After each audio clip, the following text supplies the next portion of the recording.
आइए प्यारे, आप सभी का गुरुकुल कोचिंग सेंटर एचएस यानी हिंदी स्पेशल में हार्दिक स्वागत एवं अभिनंदन है। यह एक मात्र ऐसा चैनल है जहां पर सभी गद्यांश, पद्यांश, संस्कृत खंड से संबंधित प्रश्नों के उत्तर इस चैनल पर आप सभी को प्राप्त होते हैं, जिससे आप नोट्स की तैयारी करके अपनी परीक्षा की भरपूर तैयारी कर सकते हैं। इसीलिए इसी क्रम में आज हम कक्षा 9 में गद्य खंड में संकलित ठेले पर हिमालय की वीडियो लेकर आए हैं, जिसमें सभी प्रश्नों के उत्तर, जितने गद्यांश आधारित प्रश्न हैं सभी के उत्तर आपको इस वीडियो में प्राप्त होने वाले हैं। आप आराम से पेन और पेंसिल, कॉपी किताब लेकर बैठ जाइए, समझते रहिए। इस प्रकार देखिए, ये गद्यांश दिया हुआ है और इसी गद्यांश का पहला प्रश्न है, उपयुक्त गद्यांश का संदर्भ लिखिए। तो हम प्रश्नोत्तर का लिख लेंगे और का ठेले पर से लेकर यहाँ तक पर बिको, ये मतलब संकेत डाल लेंगे। यानी किसी भी गद्यांश या पद्यांश का पहला जो लाइन होता है वही जो है, तो पहले लाइन के पहले के दो शब्द और आखिरी लाइन के आखिरी के दो शब्द लिख लेते हैं, बीच में डैश डैश डाल देते हैं, इसे एक का संकेत हो गया। इससे पता चलता है इसी गद्यांश से संबंधित नीचे प्रश्न करने हैं। तो इस प्रकार आप लोग भी अपने फेयर में डालिए और संदर्भ, पहला प्रश्न है उपयुक्त गद्यांश का संदर्भ लिखिए। तो इस प्रकार हम हेडिंग डालेंगे संदर्भ और लिखेंगे कि प्रस्तुत गद्यांश हमारी पठित पाठ्य पुस्तक हिंदी में संकलित गद्य खंड के ठेले पर हिमालय नामक पाठ से लिया गया है, जिसके लेखक धर्मवीर भारती हैं। इस प्रकार हम संदर्भ लिख लेंगे। दूसरा प्रश्न है रेखांकित अंश की व्याख्या कीजिए।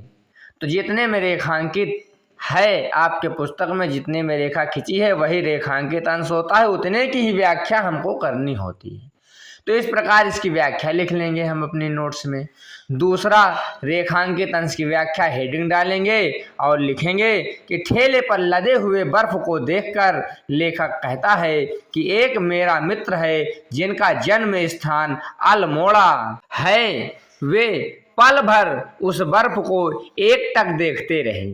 बर्फ से उड़ती भाप को देखकर बोले, यही बर्फ तो हिमालय की शोभा है। लेखक कहता है कि बस तुरंत ही मेरे मन में ठेले पर हिमालय का शीर्षक बैठ गया और हमने इसको महत्व देते हुए रचना आरंभ कर दी। यानी जो लेखक और कवि होते हैं समाज को देखते हैं और समाज को देखकर जो इनको अच्छा लगता है उसी आधार पर रचना प्रारंभ कर देते हैं। कोई भी शब्द इनके दिमाग में आ सकता है। तो इनके मित्र ने ठेले पर लदे हुए बर्फ को देखकर ठेले पर हिमालय कह दिया। ये आनंद के साथ उस शब्द को ले लिए दिमाग में। अब अगला प्रश्न है तीसरा, हिमालय के 4 पर्यायवाची शब्द लिखिए। तो हिमालय का क्या होगा पर्यायवाची? हिमगिरी, नगराज, पर्वतराज, गिरिराज। ये 4 पर्यायवाची शब्द हम इस प्रकार लिखेंगे। और अब हम इसके बाद अगले प्रश्नोत्तर की तरफ देखेंगे और गद्यांश खा के प्रश्नों को करेंगे। तो इसका भी इस प्रकार हम संकेत डाल लेंगे, प्रश्नोत्तर खा लिख लेंगे, संकेत डालेंगे, उसके बाद प्रश्न उत्तर लिखना प्रारंभ करेंगे प्रश्नों के। तो पहला प्रश्न है उपयुक्त गद्यांश का संदर्भ लिखिए। तो पहला संदर्भ पूर्वत रहेगा, यानी पहले वाला ही इस पाठ में भी संदर्भ रहे, मतलब इस पाठ में पूरे में एक ही संदर्भ रहेगा। तो बार बार संदर्भ लिखने की आवश्यकता नहीं, संदर्भ डाल के पूर्वत लिख लीजिए। पूर्वत माने पहले वाला। दूसरा, रेखांकित अंश की व्याख्या कीजिए। तो रेखांकित कितने में है? सच तो यह है कि सिर्फ बर्फ को बहुत निकट से देख पाने के लिए ही हम लोग कौसानी गए थे। इसके आगे ये जो 2 लाइन रेखांकित है इसी की हमको व्याख्या करनी है। तो हम पूरा ना पढ़ते हुए, टाइम पास ना करते हुए, क्योंकि आपके पास पुस्तक है, आप देख लेंगे, हम आपको व्याख्या बताते हैं। यानी लेखक क्या कहना चाहता है कि हम बर्फ देखने के लिए कौसानी गए थे। तो इसकी व्याख्या किस प्रकार लिखेंगे? इस प्रकार हेडिंग डालने के बाद लिखेंगे कि लेखक बताता है कि हम लोगों का कौसानी जाने का मुख्य उद्देश्य बर्फ को बहुत पास से देखने का था।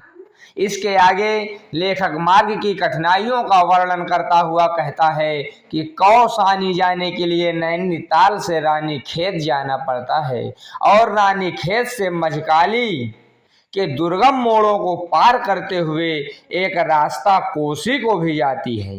लेखक के अनुसार यहाँ तक का मार्ग बहुत कठिन और बेकार है। इस प्रकार रेखांकित अंश की व्याख्या करने के बाद तीसरे प्रश्न का उत्तर लिखेंगे कि कुरूप में कु उपसर्ग है।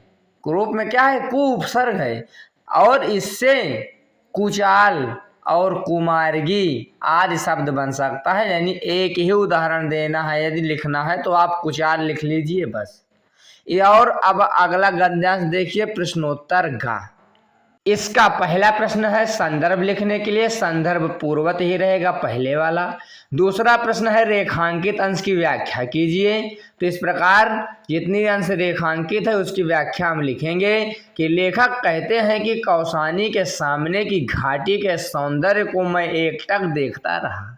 उस घाटी में असीमित सौंदर्य बिखरा था, यानी बहुत सुंदरता थी। लेखक कहते हैं कि इस कौसानी के पर्वत श्रृंखला में यह एक अद्भुत और रंग बिरंगी सुंदर घाटी है जिसका नाम कत्यूर है। लेखक के अनुसार इसकी सुंदरता के कारण यहाँ प्रेम तथा संगीत के परम उपासक व आनंदित रहने वाले यक्ष और किन्नर किन्नरियां अवश्य निवास करने आती होंगी। किन्नर किन्नरियां हमेशा अपने में आनंदित रहते हैं, जोड़े हैं। तीसरा प्रश्न है कि खेत का, पत्थर का और आँख का तत्सम शब्द लिखिए। तो खेत का क्षेत्र, पत्थर का प्रस्तर और आँख का तत्सम शब्द नेत्र होता है। अब अगला गद्यांश देखिए, घा। तो घा में कोलो आप लोग पढ़िए, देखिए इसमें क्या रेखांकित है और उसी के हिसाब से व्याख्या आपके समझ प्रस्तुत है। संदर्भ पूर्वत ही रहेगा। दूसरा प्रश्न है रेखांकित अंश की व्याख्या कीजिए। तो इस प्रकार हेडिंग डालने के बाद रेखांकित अंश की व्याख्या लिखेंगे कि लेखक कहता है कि पुराने समय के साधक अर्थात साधु और संतों ने शारीरिक, प्राकृतिक या दैवीय, यानी शारीरिक माने दैहिक और दैवीय माने होता है प्राकृतिक या दैवीय, तथा सांसारिक दुखों यानी दैहिक, दैविक, भौतिक तापा, यानी भौतिक ताप किसे कहा गया है? सांसारिक दुखों को। तो ये अर्थ होता है, तो समझ लीजिएगा। तथा सांसारिक दुखों को भारी कष्ट बताया था। इसको ही समाप्त करने के लिए सभी साधक हिमालय जाया करते थे। लेखक कहता है कि ये बात यहाँ की शीतलता पूर्ण वातावरण को देखने के बाद मुझे समझ आई। इसके अलावा हमारे मन में एक बात और उठी कि ये बर्फों का भंडार कितना पुराना है। इस प्रकार हम रेखांकित अंश की व्याख्या लिख लेंगे। हमको बहुत बड़ा नहीं लिखना होता है और अध्यापक जो बहुत बड़ा लिखवा देते हैं, बस छोटा लिखवाइए और तथ्यपूर्ण लिखवाइए। तीसरा प्रश्न क्या है कि अविनाशी में कौन सा उपसर्ग है और इस उपसर्ग से निर्मित दो शब्द बनाइए। तो अविनाशी में आ उपसर्ग है और इसके दो उदाहरण हैं, अमर और अधर्म। यानी मर में आ लगाया उपसर्ग तो अमर हो गया, धर्म में आ उपसर्ग लग गया, अधर्म हो गया। अगला गद्यांश देखिए, अंगा। तो अंगा का प्रश्नोत्तर हम देखेंगे। पहला प्रश्न संदर्भ लिखने का है, तो संदर्भ पूर्वत ही रहेगा क्योंकि पूरे पाठ का संदर्भ एक ही रहता है, बार बार लिखने की कोई आवश्यकता नहीं। दूसरा प्रश्न है रेखांकित अंश की व्याख्या कीजिए। तो इस प्रकार हेडिंग डालेंगे रेखांकित अंश की व्याख्या और लिखेंगे कि लेखक कौसानी के सूर्यास्त के अद्भुत प्राकृतिक सौंदर्य का वर्णन करते हुए कहते हैं कि जब सूर्य अस्त होने लगा तब उसकी लालिमा बर्फ से ढके ग्लेशियर पर पड़ी। उस समय ऐसा प्रतीत हो रहा था जैसे पिघली हुई केसर की नदी बह रही हो।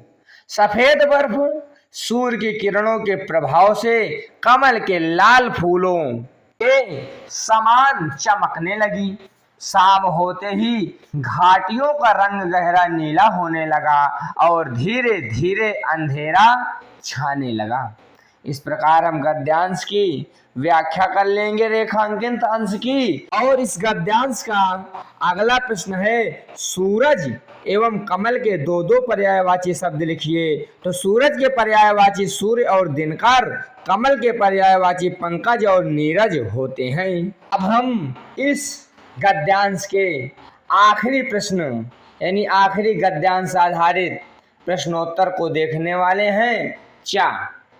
तो इस गद्यांश में लेखक कहता है कि हमारा मन बहुत व्याकुल हो रहा है। क्यों व्याकुल हो रहा है? क्योंकि हमको हिमालय की यात्रा का सुखद दृश्य याद आ रहा है।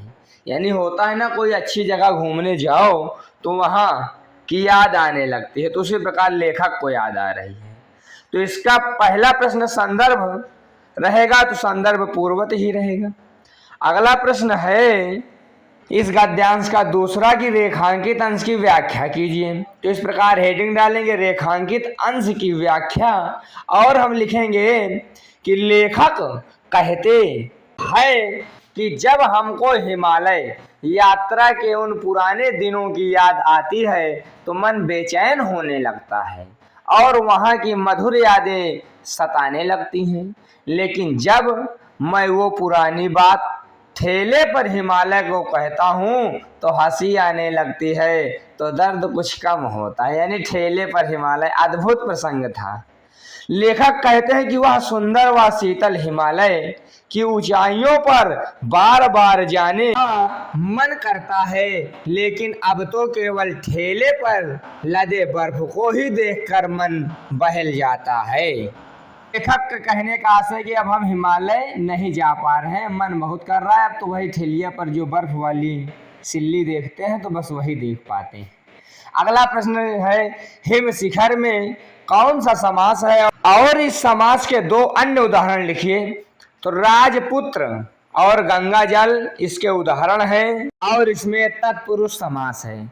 इस प्रकार गद्यांश आधारित सभी प्रश्न आपके समक्ष प्रस्तुत हो गए।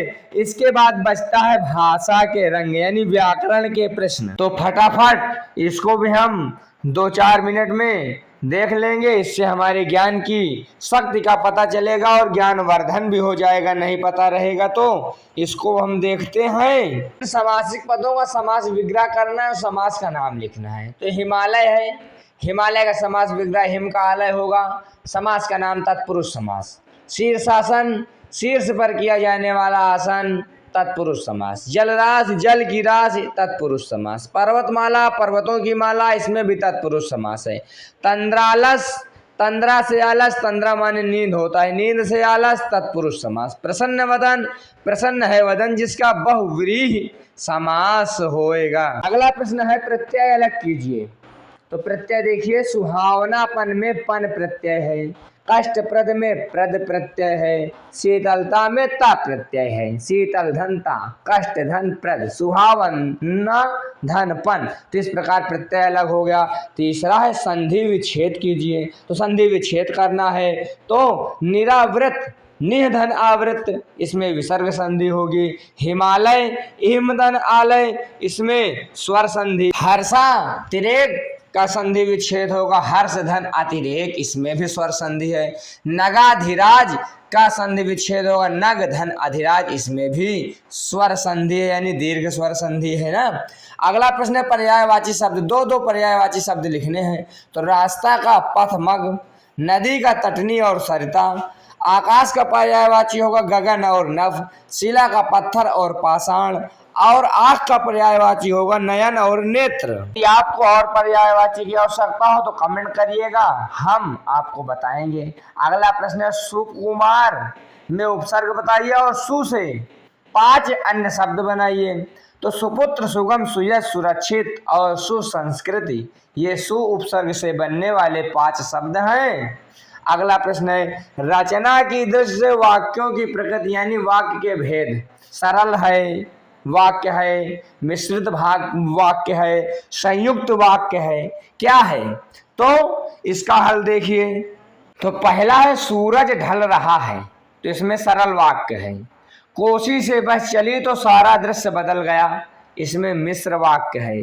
तीसरा, यही बर्फ तो हिमालय की शोभा है, इसमें सरल वाक्य है। और आखिरी प्रश्न पूरे अभ्यास खंड का कि मैं जानता हूं क्योंकि वह बर्फ मैंने भी देखी है, इसमें मिश्र वाक्य है। तो अभिव्यक्ति और अनुभूति की कोई आवश्यकता नहीं। भाषा व्याकरण के प्रश्न हो गए, गद्यांश आधारित प्रश्न हो गए।